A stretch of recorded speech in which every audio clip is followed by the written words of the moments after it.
Oh my God, ayan na dumating na pinagawa kong sofa. I love it!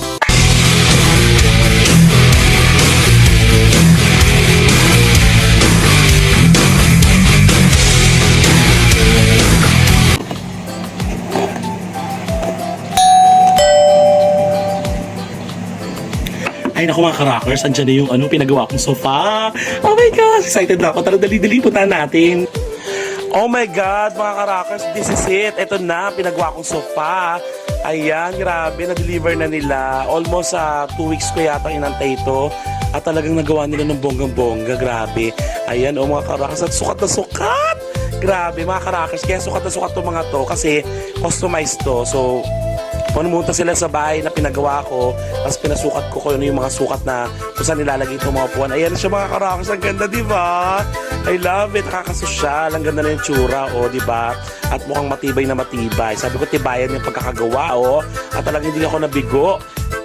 Talagang ang ganda tignan, napaka-class. Talagang ang sarap upuan. At nakita niyo yung mga design, diba? Ako yung namili niyan, mga ka-rockers. Grabe, talagang nasunod ang gusto ko. I love it. Tapos nakita niyo yung mga paayan, puro bakal yan. Kaya kayang-kaya ko niyan. Kayang-kaya yung bigat ko pag upo ko dyan. Hindi ako mahuhulog, charot. Ito nga pala ang gumawa ng aking upuan, mga ka-rockers. Okay, hello po. Magandang hapon po. Ako po yung gumawa ng sopa ni Ate Osang. Ito po yung design na nagustuhan niya. Maganda po. Customized, matibay. Mura pa. Need nyo po magpagawa. Follow nyo po ako sa Facebook ko. Message nyo. Message nyo po ako. Ayan, si Robert. Si Roberto Orticio. Ayan. Thank you.